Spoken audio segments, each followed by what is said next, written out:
Welcome back everybody, Matt and Matt here. So this week, SpiderMan No Way Home came out on Blu-ray and DVD. I know a couple weeks ago it came out on digital. So I was finally able to sit down and watch the new Spider-Man again. I haven't seen it since it came out on December 17th. I only saw it once in the theater because I was dealing with a lot of stuff over the holiday. So I didn't get to go out and see a lot of movies during the holiday season. I only saw Spider-Man once. I mean, I wish I could have seen it one more time, but you know what? Shit happened. That's the best way to describe it. So I got to go and watch it again, and then you know what I said to myself? You know what I've never done on this podcast, on this channel, is I've never done any type of ranking. Like ranking a director's filmography, or ranking the MCU movies, which I'm going to do finally this year, maybe at the end of the year when we get to the final MCU movie for 2022, which I think comes out in November, with Black Panther 2, and I'm going to go from Iron Man 1 all the way till the end of the last movie to come out this year, and I said, you know what, this week would be a perfect time, since the new Spider-Man movie came out, to do a ranking of the Spider-Man movies that have come out all the way back since 2002 with the first Sam Raimi Spider-Man. So that's what I'm going to do right now. I am going to rank the Spider-Man movies from my least favorite to my favorite. Here we go. And I want to say that because I don't consider any of these movies horrible. Like, none of these movies I would say, I would never watch that movie ever again. Unlike maybe like a Batman and Robin where I'd be like, no, you would have to pay me a lot of money to get through that movie. So, let's get into it. Number 9 is The Amazing Spider-Man II. This was the second outing for Andrew Garfield, Emma Stone. They brought in Jamie Foxx as Electro. Dane DeHaan came in as Harry Osborn. And Paul Giamatti was being some sort of Rhino. I still don't know what kind of movie Paul Giamatti was in. I like Paul Giamatti, but yes, this movie is all over the place. Too many villains. Villains that really never get enough screen time to really develop. The plot is all over the place, like I said. The first 10 minutes of this movie deals with a flashback with Peter's parents. And then that really doesn't go anywhere, really. The ending of, I'm not going to be Spider-Man anymore, then almost a minute later, I'm back to being Spider-Man. Okay. The back and forth between Gwen Stacy and Peter Parker, together, not together, together, not together. Dane DeHaan, I normally like Dane DeHaan, but he didn't do anything for me as Harry Osborn. I mean, there are some positives for this movie. Once again, the Andrew Garfield and Emma Stone relationship as Peter and Gwen, still the best on-screen chemistry in a comic book film ever. That's one reason why I would go back and watch this movie, because of their romance. Visually, the movie is one of the best visually looking Spider-Man movies. I like the Spider-Man costume. I think the eyes are a little bit too big, but, you know, that's fine. And the movie's almost, and this movie is almost is the longest Spider-Man movie. Don't know why. Doesn't need to be. So that's my number 9. Number 8, SpiderMan 3. And I enjoy all the, I don't mind watching these Spider-Man movies. Spider-Man 3 was one of those movies that was on the top list that summer of 2007. I mean, coming off of Spider-Man 1 and Spider-Man 2, Spider-Man 3 was literally the most anticipated movie of that summer. But people, do you remember that May of 2007? I mean, we really, me, my friends, and anyone who was a moviegoer and a franchise lover, we got the shit beat out of us that May. SpiderMan 3, Shrek 3, and Pirates of the Caribbean 3, all in that same month. Disappointment, disappointment, disappointment. I remember going, oh my god, and this is going to be the rest of the summer. But at least we got Transformers, the first one. But anyway, Spider-Man 3. This is another one of those movies where I wouldn't even say too many villains. Just, once again, villains that were never developed properly. You got Harry Osborn being the new Goblin. 5 minutes into the movie, he hits his head and has amnesia. Okay. Sandman to me was kind of a boring villain. Not to mention retconning the death of Uncle Ben to, oh, he did it. Not that robber that we saw in the first movie. That literally, the whole reason of Peter becoming Spider-Man. We're just going to throw that out. You know, Sandman was boring. Venom, the director didn't want Venom. It was an afterthought. But does this movie have some good things? Yes, I have always said there are a lot of redeeming qualities to this movie. Number one, once again, Tobey Maguire. Even when he's doing this, I'm not going to stand up this time. Even when he's doing his weird dance, you know, he's good. I like when they do it Kirsten Dunst. I like that they show the relationship not being perfect. You know, oh, I want to be with Spider-Man, I want to be with Peter Parker and Spider-Man. We can do this by the end of the second movie. Then we see in the third movie. No, you know what? Being in a relationship with a superhero isn't all that it is cracked up to me. I like that. What else? I mean, I think that was the main one. I think we still get the side characters. Like the apartment guy. Rent. And his daughter. He got, you know, J. Jonah Jameson being funny. You know, the action's good. The fight with Sandman, the fight at the end of the movie. I do like, if you watch the trilogy, you do have that Harry Osborn arc all the way through the trilogy. You know, James Franco. I love that scene in the restaurant where Toby's outside, Peter Parker's outside, he looks back, and Harry just gives him that look. So, right, and there are redeeming qualities, but too many characters in this one. You bring in Gwen Stacy, played by Bryce Dallas Howard. Don't know why. She used to be the queen of third movies. Spider-Man 3. Twilight 3. Terminator 4 was still, you know. But at least she has her own franchise with Jurassic World. So yeah, that's my number 8. Number 7, The Amazing Spider-Man. This was the first Andrew Garfield movie reboot. This came out 10 years after the original Spider-Man, and nobody understood why. Redeeming qualities, Andrew Garfield, Emma Stone, great chemistry.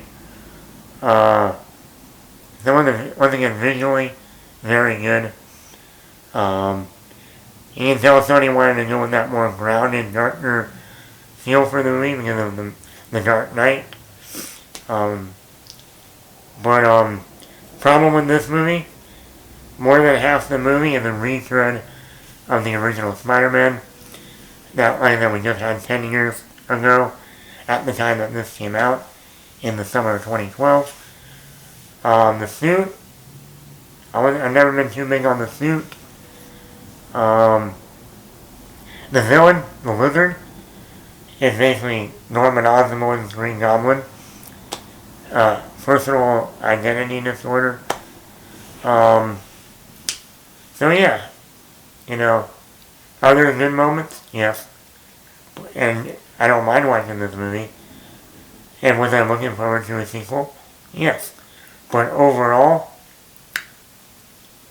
not great. Not great. Number 6. Spider-Man Far From Home. This is Tom Holland's second solo Spider-Man film. This is with Jake Gyllenhaal as Mysterio, Quentin Beck. They go to Europe in this one. Think of National Lampoon's Europe Vacation, but Spider-Man Europe Vacation. You know, when I first saw this movie in the theater, I really enjoyed it. And then as I've seen it more times now, it's good. But I think it's something about it. I feel like Peter Parker is only wrestling with trying to be his own person rather than being in the shoes of Tony Stark. And I wanted more of just Peter Parker trying to manage being Peter, Spider-Man, friends, being in another country. And I wish we had more of Jake Gyllenhaal too. Like I said, Jake Gyllenhaal is one of my favorite actors. So when I heard he was going to be in this, I was really excited. But I wanted more. That one dream sequence was great with Mysterio. But we only got one of those in the whole movie. I think we should have had more. I mean, the final action scene is great too. But like I said, and yes, the post-credit scene will go down as one of the best post-credit scenes in the movie. But also the relationship between MJ and Peter. I mean, in the first movie they were not even talking to one another, and then all of a sudden, in this one they're like, oh, lovey-dovey, oh, we love you, I love you, I love you. Like, where was that? In the last movie. Or at least a hint of that. But you know, it's still an entertaining Spider-Man film. You know, I like one thing, the big draw for me is Jake Gyllenhaal. I wish we got him in the third one, but that's for another story. Spider-Man Into the Spider-Verse is my number 5. This is the animated film that came out in 2018. Deals with Miles Morales as Spider-Man and other Spider-Man people coming in. And my light went out, and I'm going to keep going. So yeah, it's a great animated movie. My problem with the movie is I love the relationship between Miles Morales and older Peter Parker.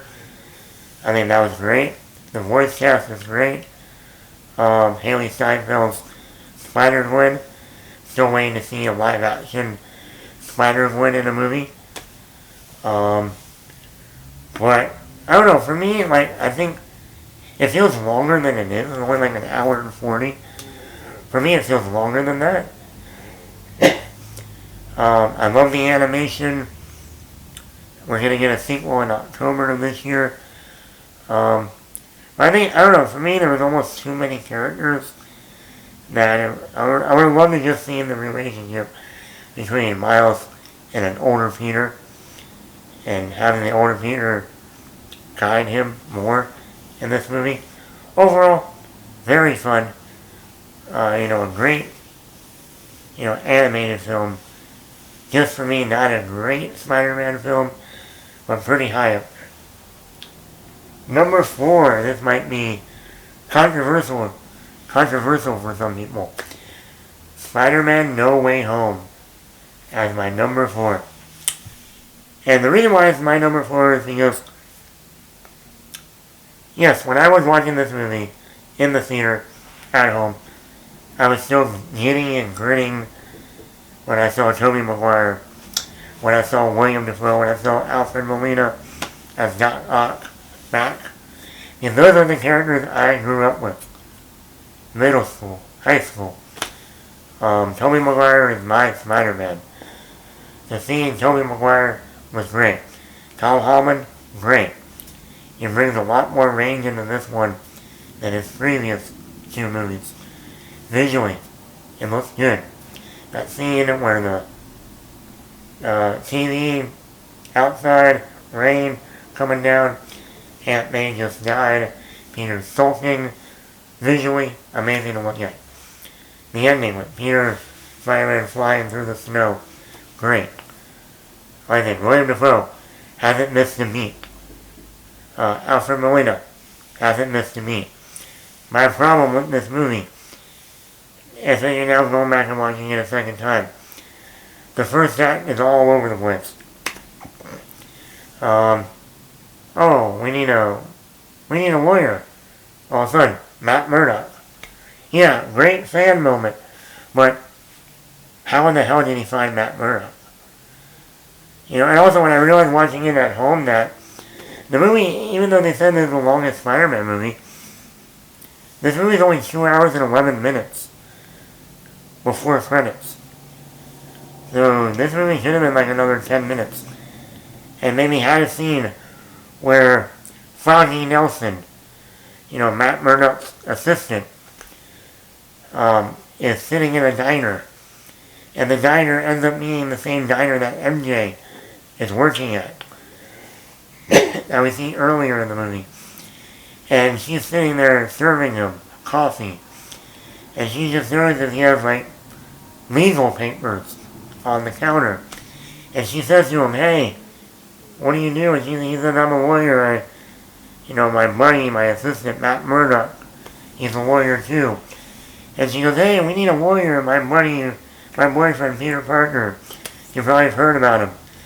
He is being framed for a murder that he didn't do." And then, Peter and MJ go see Matt Murdock in their office. So the first act was messy. The villains, the biggest problem before this movie was Peter Parker doesn't have his own villain to, fight. There's no personal, clash, if you will.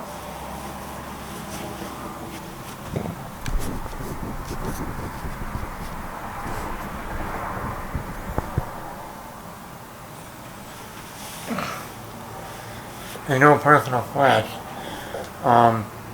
Until Norman kills Aunt May. And the problem is, there's no development with the villains. They're just thrown in. And that's fine, but to me, two of them actually do anything. Green Goblin. One of them, kinda, Jamie Foxx, is just being Jamie Foxx.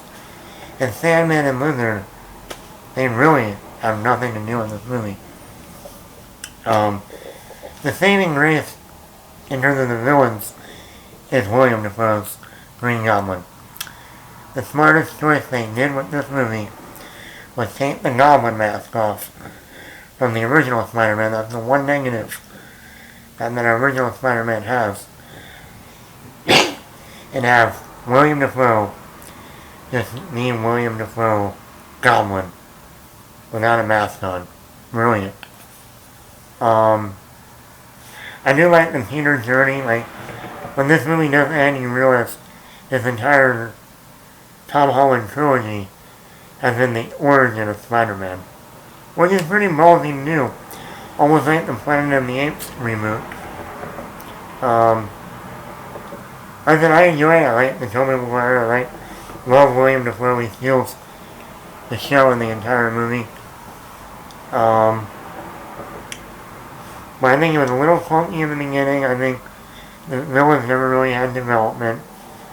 Two of the villains are the only ones that really do anything. So that's where I am with SpiderMan No Way Home. Now, my number 3, or my number 3 choice is SpiderMan Homecoming. This was the first Tom Holland solo movie. I think this is a great movie. It's a great beginning film, first film. I love how it just set them right in high school. And Tom Holland, even back then in 2017, look like a high school kid. This movie is very character driven. There's not as much action as you might expect. Having Michael Keaton as the Vulture, brilliant. He did a great job in the role. The humor, the action, even the way they used Tony Stark very sparingly, worked great. The only problem I had with SpiderMan Homecoming is with another movie will come, that'll be my number one movie, is that we're only over a 2-hour movie. It's very slow paced. The pacing of this movie is slow. But I think that's because it's more character driven than action. That's my number 3. Jacob Madelon was great as Ned. Marissa Tomei as Aunt May. This is the most development we get over in this movie. Fine job. John Fabio, great. Like I said, it was a great first. This is what the Amazing Spider-Man movie should have been. My number 2 is the original Spider-Man. The movie that started it all. This movie will always be one of my favorite comic book films because it really put me in the center of I love watching comic book movies. Tobey Maguire perfectly cast. I'm one of those people that says Kirsten Dunst. I like her as MJ. James Franco, Harry Osborn, William Dafoe, Norman Osborn, perfect. J.K. Simmons and J. Jonah Jameson, perfect. Aunt May, Rosemary Harris, perfect. That's the thing with the Sam Raimi trilogy. Aunt May is not just a throwaway character. She has a purpose. The action's good. It's almost an hour into the movie till we see Peter Parker get his Spider-Man suit.